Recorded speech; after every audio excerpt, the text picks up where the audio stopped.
in the group, and some of the people were more interested in the fact of doing like working on the graphics, other on working on the architectural process, and other one on the way to document and to shoot what was happening in the space.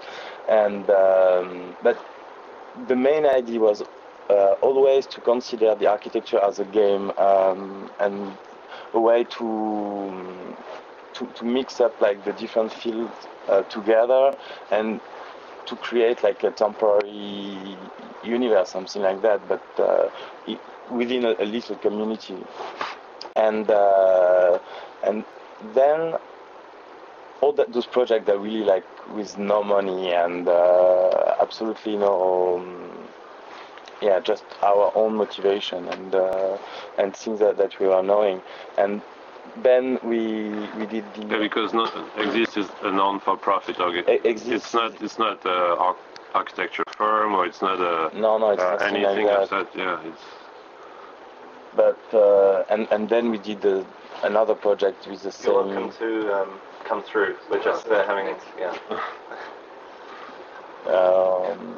and then we did several projects, and the motivation was first, when we were invited to do the project into the storefront, was to inhabit the gallery during the time of the rehab of the facade, and in fact it was not possible for technical question, and that's how we came back with Joseph. We decided to create the shelter and to inhabit the gallery, because it was something that was really inherent,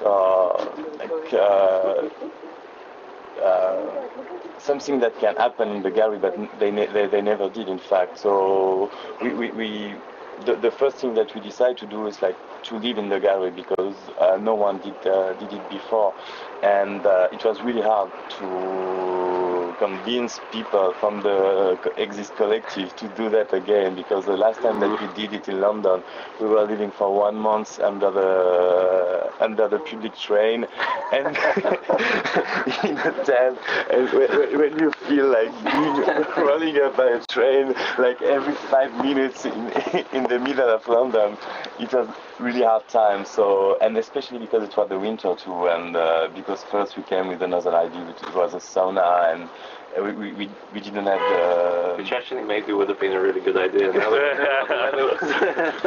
for sure. And it was always a discussion, and that was a really interesting time to discuss on the project, but I think there's also too much discussion on the project, and it's maybe that's why it's not so strong to...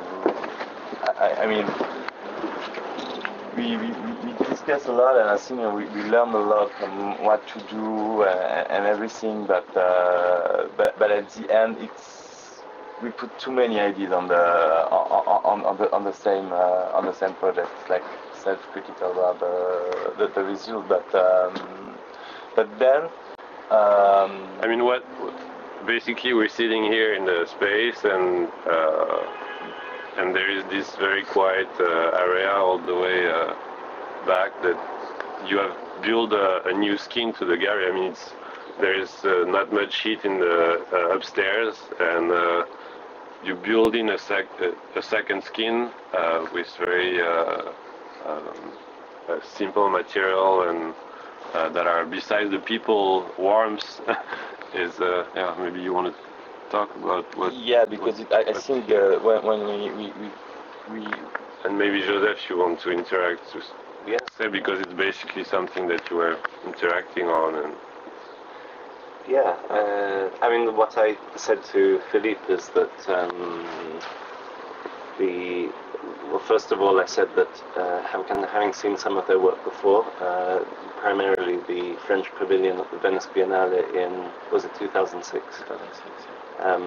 I thought that was really quite an interesting point of departure, because despite the fact that Storefront is one of the most kind of radical galleries in New York, and it's always been a space that has been running on no money, kind of like Exist has been doing things for just the desire to create since the beginning, but nobody had actually done anything like that here.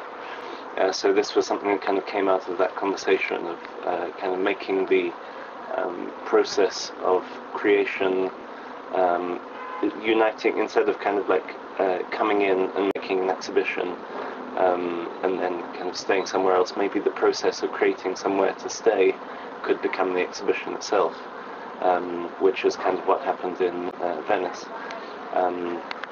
At the same time, we had to really try to make it very crisis relevant, partly because we're in a state of permanent crisis and we never have any money and it's like this big nightmare all the time. But also